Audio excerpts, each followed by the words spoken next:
everybody. Welcome to those of you that have just joined us. This is our second day of the retreat, so welcome back. As a reminder, please, if you can, edit your name to include your chapter if possible. Today's session is a bit different from Mondays. Mondays was heavy on strategizing. Oh, I keep moving my chair. On strategizing, and while we'll be doing some of that today, the approach is going to be a little bit different. Today we are using a combination of video and scenarios, and there'll be 3 segments, each followed by time for you to collaborate and then report out. Really wanted to provide this opportunity today for you to share how you personally approach or would approach a situation. Time for you to directly help each other navigate situations based really on your own experiences.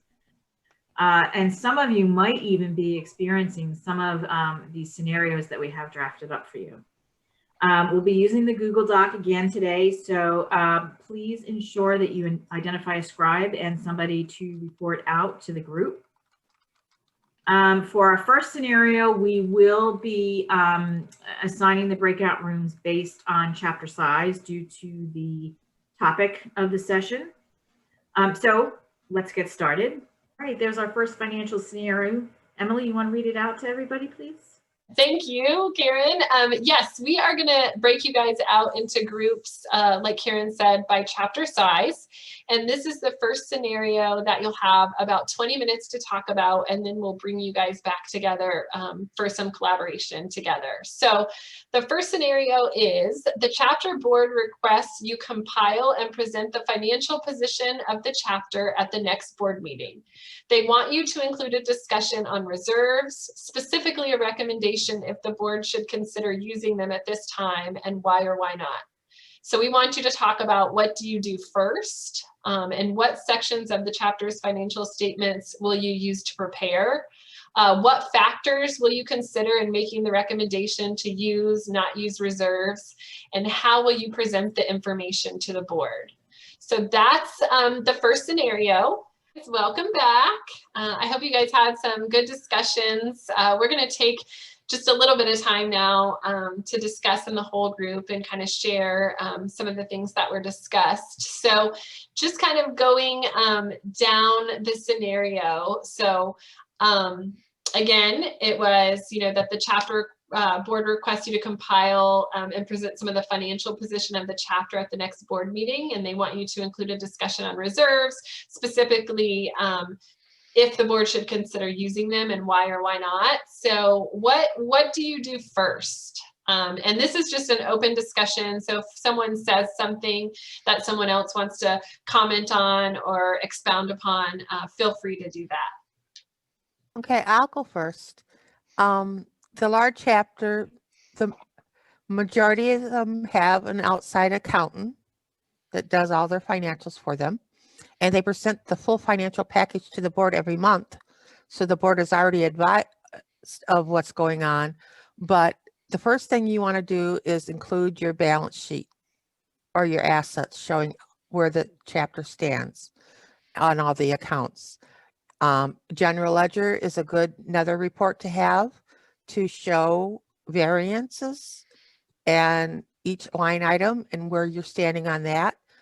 We discussed the use of a reserves. Reserves should be basically used for capital expenses for expansion of the chapter. You don't want to use your reserves unless it's an emergency for day-to-day operations. We also discussed about using the ladder effect for investing your reserves so that all your money's not tied up at one time. You want to stagger your CDs so they come mature at different times. So if you do have an emergency, the funds are available. We discussed the pros and cons of funding the reserves monthly or annually because of the fluctuation of the chapter's income. It depends on the events and the schedule of that. So that's what we discussed. And speaking to that, the funding of reserves, I know a couple chapters have you know, not in 2020, but previous to this, have really had that focus of funding reserves. Can any of you speak to how you funded those reserves to come up to that 12 or 18 month or 6 months of operating expenses? We'll start for you, Kelly. When I became CED, our chapter had no reserves. So as being a community manager, I know the importance of the reserves because that's the financial roadmap of your future of your organization. So I stressed it very highly to my board. And we, at first, because of our income and growth in that, we funded it annually. And then we funded quarterly. We would look at our projections for the rest of the year, the forecast, see what funds we had that we weren't going to be using. We would invest them into the CDs and do the stair step or ladder effect, as I was recommending, so that the reserves weren't totally tied up, you know, and if we needed them, we could access them without penalties. And we found that investing into our reserves quarterly worked best for our chapter, so that's how we've done it. And we are now to the point that we have enough reserves that we could run without any income for at least 12 months to 14 months. And if we had income, we could go maybe 2 years. Now I see that some people have put to rely on either the treasurer or the third-party accountant. But could you go into a little bit more detail when you get those analyses from either the treasurer or the accountant, how comfortable you are, or how to get comfortable of understanding the report that they gave you and understanding the financial position to present then to the board? I'll take it, Callie. Thanks, Jamie. We have an outside CPA who produces our financials for us every month. And I had a staff accountant who was the bookkeeper. And so all I had to do was look at reports and look at it from a high level. But I'll tell you, being in the weeds now, because now I'm also the staff accountant and the CED and the trade show manager now. So getting into the weeds has been really helpful. So if you're that position where maybe financials aren't your favorite thing, they're not mine, or you didn't go to school for accounting, and so it's hard to kind of get your head around what it all means. I've just kind of dove into the weeds of it to understand it from the inside. But then I am very lucky and very grateful that I have a very strong treasurer who is a manager and is the CFO of her management company. And so she's very strong in financials. And so one of the things I highly recommend is you find somebody in the organization who's very strong and can not teach you, mentor you through them so you can understand them. And I'll tell you that also that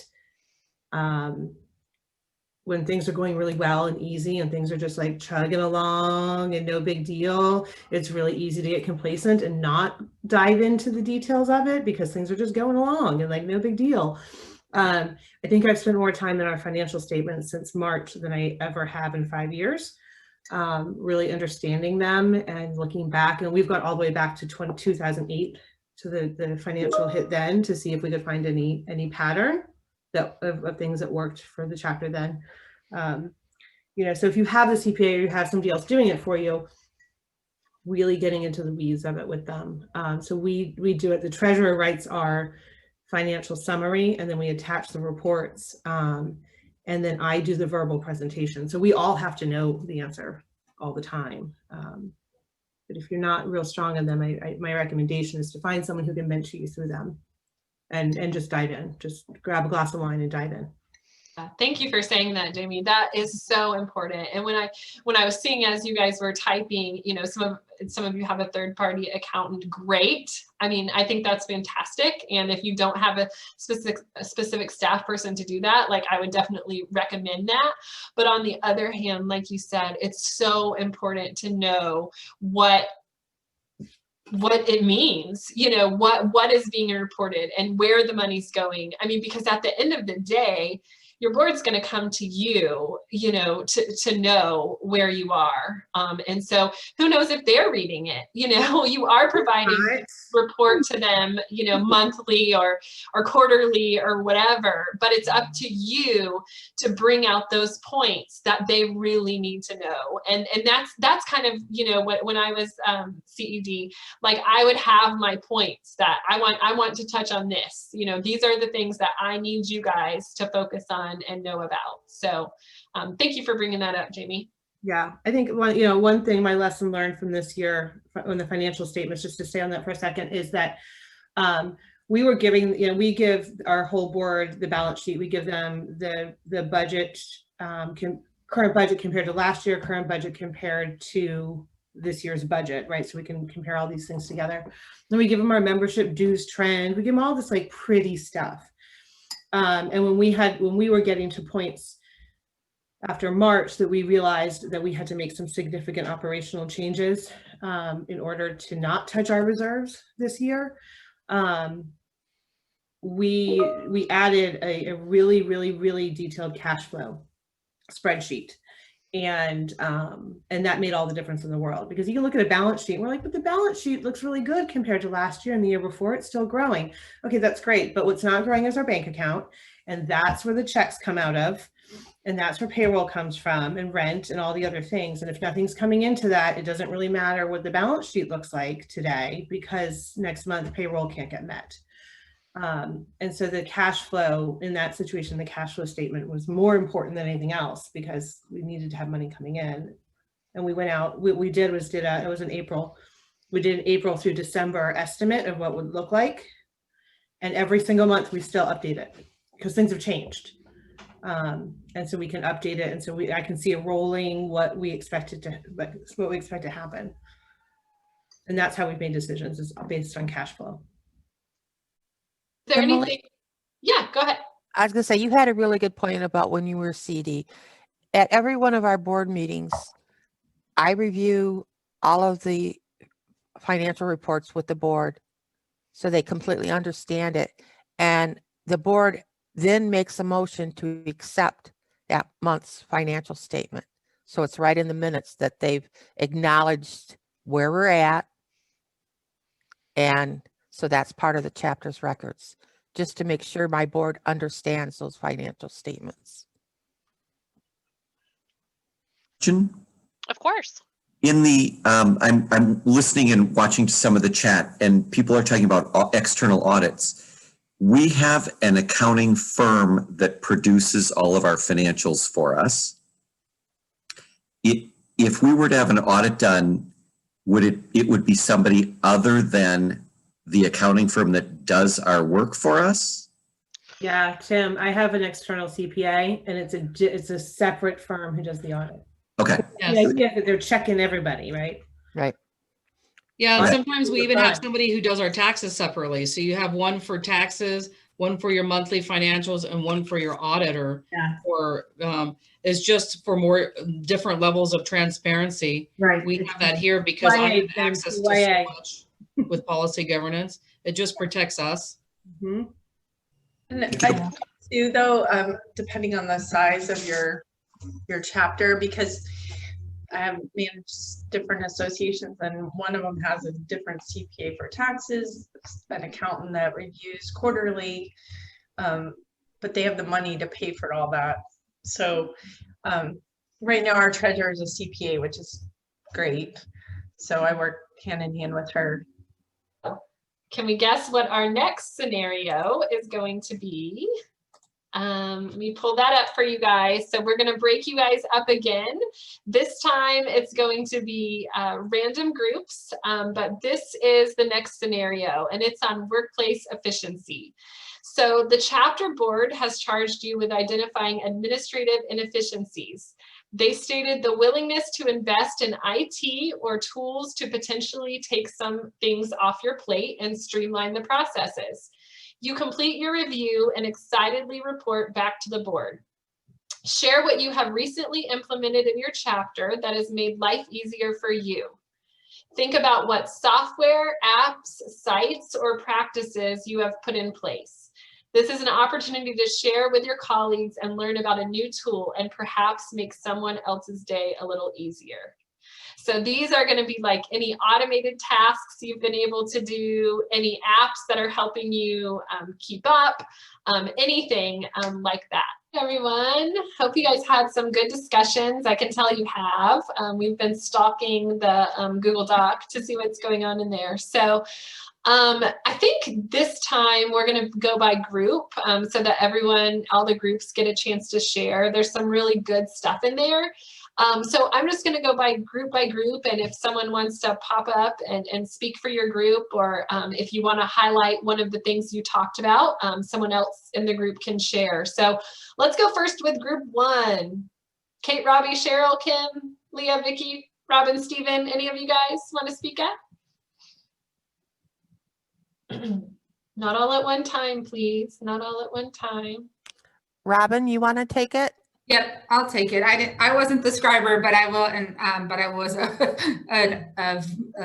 what's the word? Voracious talker. So I will. I'll take it on. The tools that I talked about that we were saying that some of these things weren't necessarily making they definitely made us more efficient, but they were some tools that we were using before the pandemic and some that we started, using now. Just in an effort to streamline. We all felt like we still have a lot on our plates, so we're not necessarily taking things off of our plates by these tools, but we're making them easier to accomplish. And so the tool we spent a lot of time talking about is Wild Apricot, which is membership database all-in-one kind of a tool. It's a CRM tool that integrates with QuickBooks. You can do your events out of it. You can create a website out of it. You can do member forums, all sorts of things. So Wild Apricot, that's one. I offered within the small group if anybody wanted one-on-one time, but I'm happy to lead a little session about it. I'm not paid by the company or anything like that. I just happen to really like the tool and I use it for a couple of organizations. We also talked about the use of Canva, which is a graphic design tool. We talked about Trello, which is a project management tool. We talked about Blitzer, I think was the name of it, right? I think, and which is, we talked about Constant Contact. And we talked about a video tool, Adobe Premiere Rush, which is kind of a smaller version of Adobe Premiere, which is a video thing. And then we talked about, Stephen, I can't remember what the name of your new one that used to be MemberClicks, that's now something else, but we talked about that membership database tool as well. And are there any questions on any of these that you guys would like more information or for anyone to elaborate on? I'd love to hear about Blitzer, someone who's using that. So we've used that in Illinois. It was great. Our members loved it. We're doing another one in December. It's essentially speed dating online. And so you sign up for Blitzer, it's free. And then depending on how many people are signed up for it, you can set how long you want the session to be. So like we did, I think 5 minutes. And so you get paired up with one person and basically it's kind of like a Zoom room, like one-on-one. You talk for 5 minutes, you can see the time counting down, and then you're automatically split up. And then you've got a 30-second time in between to just kind of like refresh yourself and regroup. And then you get put into another one-on-one chat.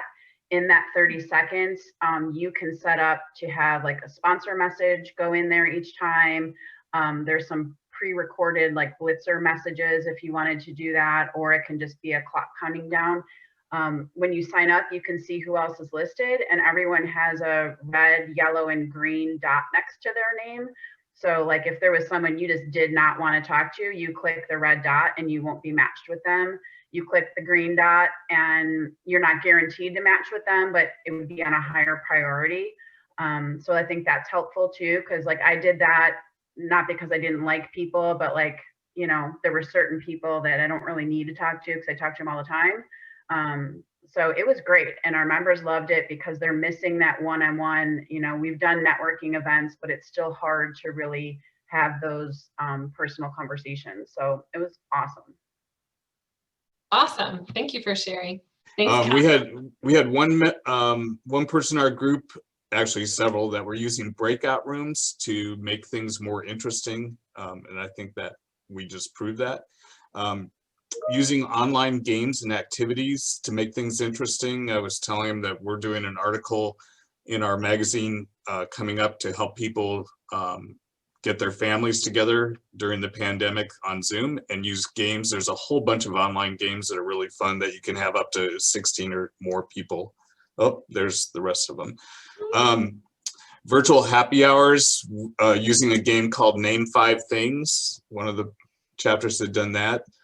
Somebody brought up Ask Alexa, where you bring in an Alexa and you let people try to get the Alexa to say a certain phrase or word. Sounds like fun. Using iPhone cameras by the committees to make commercials for upcoming events or Zoom meetings. Rethinking how we use existing software. An example was processing mass refunds instead of one at a time. So there's new technologies coming out from most of the tech vendors. Take advantage to launch new technology, given that people are now much more willing to use their tech for regular meetings and education. Somebody was using member clips to upload videos on their website. And several people talked about video libraries being a benefit to members now. Social media campaigns to nominate members for positive contributions during the pandemic, and using social media to promote businesses where even, you know, platinum sponsors receive more attention and logos, and they can choose their own topics. Use the chapter app or a chapter app to promote events and programs and publications. And then we were just going to talk about polygoning. You know, when you play apps, when people play apps at home and they have the little commercials there, you can actually pay to have things announced in those little apps. And we're getting ready to start that here. That's it. Awesome. Thanks, Cal. Does anyone have any questions about any of the things that Cal talked about or anything to add on to that? And quickly, AirMeet, which we have not used yet, but we're exploring as an alternate to Zoom for some of our events where we want to have small group networking like we would do in Zoom breakouts. We've used Zoom breakouts and it works. It's just incredibly complicated when you've got multiple sponsors and you've got 40 or 50 attendees and you have to manually move people from one room to the next. So AirMeet is, I think it's similar to Blitzer, and there's a number of other different platforms out there, but it's a virtual table and you can set up as many tables as you want, up to 500, and you can set as many chairs as you want around a table. I think there's a limit on the number of chairs. And that way you can limit the number of people at each table so that you can sort of guarantee that each exhibitor has somebody at their table. And then when you take a seat at the virtual table, you go into a virtual room with that sponsor or exhibitor, and you can have a small group conversation. It also has sessions built into it. So within the same platform, you can do your educational session. I think it's a nice alternative to Zoom. Like I said, we haven't used it yet, but we're leaning towards using it for some events that we have coming up in November. I have a question for group 2. I'm not familiar with Airtable. What is Airtable? So that was me too. And we just discovered this, and I don't have a full understanding of all its capabilities yet, but it's a browser-based spreadsheet and database. Mm-hmm. So we're using it to replace Excel for things like our chapter calendar and our tracking of our sponsorships and advertising. Okay. And so it's browser based, so you can give other people access to it. You can share views with other people, nice. Okay. with editing capabilities or not. Okay. Awesome. Thank you. And then any other questions for group 2? Anything that stands out? We ready to move on to the next one? Yep. So not to get too cheesy with you guys, but y'all, it's been a really tough several months here, and I totally see each one of you as lions, and I hope you guys can see it in yourselves too. You guys have faced this time with boldness, with charisma. You have, okay, I'm not going to say you haven't been afraid, because it's been pretty scary, but you guys put on a good front. So I want to just encourage you guys to keep going. And we're going to give you a little bit of time to talk about this in your groups. We're going to talk about flexible leadership. And so the scenario here is burned out and disengaged volunteers and board members. Your personal obligations are off the charts. You've had to pivot, become a tech guru, and even a therapist to our members at times. Various groups are looking to you for leadership. And so we want you guys to talk about how have you adapted to that? Have you drawn the line between work and personal life? And if so, how? And how do you manage expectations from volunteers, members, boards, family, what have you? So we have split you guys up randomly again into groups. Are there any questions before we go out? Guys, all right, so this time we're just going to allow you guys to share as you wish. There's some really great things here. Yeah. Some really, really good points. So is there anyone that wants to share how they've adapted during this time? Talked about that in our chat room. I mean, we've been very fortunate that we've been able to keep our normal schedule. And I've been very pleased. That was something that was important for me. I mean, Stephanie and I made a decision to drive to work to our office every day during this, and we're separated by our, our offices and, other spaces.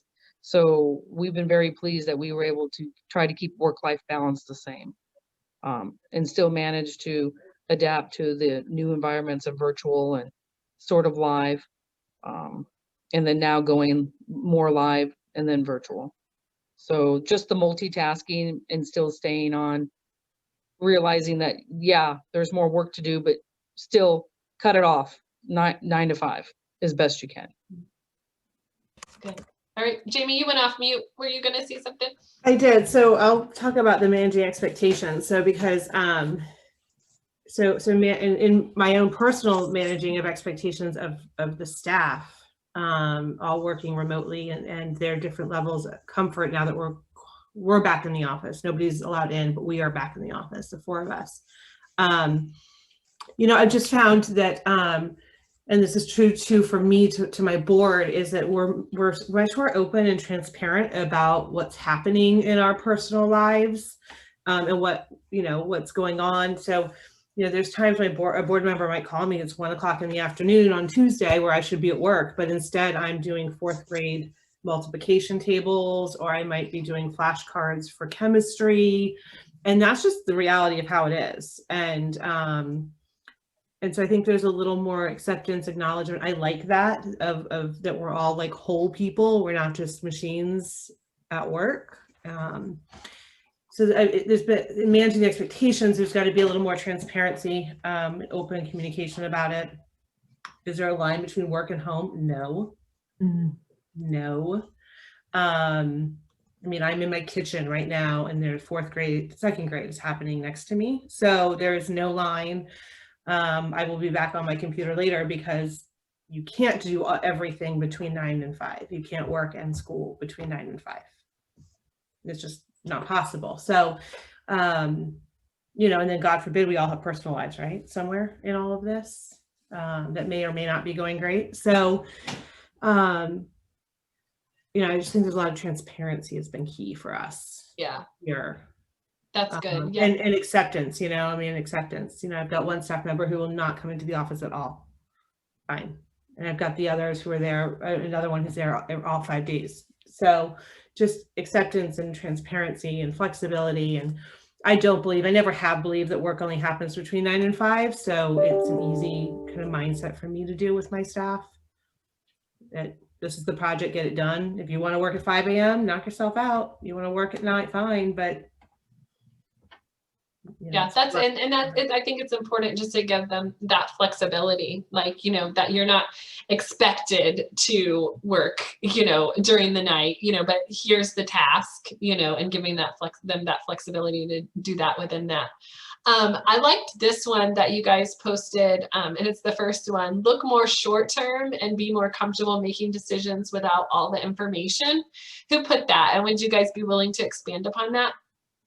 That was from our group, and we were just talking about how to have this job, our personalities are typically type A personalities where we plan everything far in advance and everything's organized and we know just what's going to happen and then we make it happen. And we just don't have that luxury anymore. And so in the beginning, in March, it was a really hard pill to swallow and a difficult transition. But now 7-8 months in, we all agreed we're kind of more comfortable operating in the unknown and sort of taking things as they come. But what helps with that is, you know, it's still tough to plan 10 months from now, but there's a little more comfort in planning in the short term. And when we do have to make a 10-month ahead decision, there's just a little more comfort in making the decision without all the facts, because nobody has the facts. So you just got to make a decision and be comfortable with it and let it sit. Good point. Thank you for sharing. Anyone else have anything that that you've been doing that works well? I thought this was interesting. Board members having personal obligations, health issues, and checking out and needing to be their support system. So is that you as CED and staff needing to be their support system? It wasn't mine, Okay. but it was my group. But we Okay. were just talking about, you know, each of us had sort of a different situation where some of the boards are checked out. Some of them are, I know mine is a little overbearing. They're here like every day. But just being, you know, having open lines of communication with them to find out what they need from you. It just, you know, when they do need that little extra support this year. Good point. And hopefully that's reciprocated, you know, when you guys as staff need that extra support as well. There was one in here that I thought was very interesting. And it was people feel out of control in their life. So they start to micromanage their CAI efforts to gain a sense of control. It's hard to manage, but having an awareness of their feelings helps work through it more easily. Does anyone want to share on that one? That's very interesting. That's a very interesting view. And, you know, you're right. That's hard to manage, but just knowing that and being able to be a little sympathetic with that, or just being aware of it is huge. Cheryl and I were kind of sharing war stories, generic war stories in our group on this one. I have a couple of committee members who are amazingly, and here's the spin, right? Amazingly passionate and dedicated to their CAI committee. And so much so that they believe that their committee is the axis in which our chapter revolves around. And it's not. And it's a challenge, and they, you know, I mean, 2-3 page emails to my board president because, you know, they didn't like the second sentence of the email blast that went out 3 days ago. And like, yeah, it's so, and I get it because, you know, we're all out of control in life. And so it's something they can control and they can put their money, their passion and time into, but it's exhausting. And so but understanding that we're all kind of in this, we want to control something situation, and understanding that's what it's about. And you don't really want to lose the passion. You just want to kind of contain and redirect, right? And, but that also rolls into something Cheryl and I were talking about too, is that, it's really important to have that member to member, committee to committee, you know, member to member, staff to staff kind of communication channels, because it's much simpler and easier to contain and redirect when you can have those conversations in a very supportive, passionate way. Yes, good point. I like what I'm seeing on here. You guys are talking about some things to counteract some of these things that you're experiencing and feeling. I really like the bourbon one from the Kentucky chapter. Having a support system of peers to share war stories and bounce ideas. I think that's really important. And hopefully, you know, as we're providing these opportunities for you guys to be able to discuss, we encourage you to reach out to each other in between meetings and you kind of develop those smaller groups. I'd love to hear from group 4. I like this positive approach that you guys took to this and telling some of the things it looks like you're doing to overcome some of these things. So anyone from group 4 want to talk about some of these fun things you guys have listed? I specifically like to hear about forced positiveness. Yes. I saw that. Yes. I like How that do you one. do that? Yeah, I mean, from our group, Leah, did you want to take it or you want me to just come in here? Leah, you go ahead. I didn't even say much. I got to look at the Google Doc again. I think that was Kelvin's comment. Was it? Whoever's comment that was, we want to hear. Oh, The now he's forced gonna be positive, quiet. did that come from our group? Yep. Yeah, I mean, I think we were just, you know, we talked about a lot of different, I mean, all the things that have already been said, but that we just were trying to like maintain positivity, you know, because it is challenging, you know, ditto to everything that everybody just said on this call, but, you know, constantly trying to come up with things to present to our boards to keep, you know, to keep them engaged. But, you know, while we're talking, I was thinking about, Jamie, what you were just talking about. Oh, thank you. I was thinking about what you were just talking about like the board members getting persnickety or having this, needing this sense of control.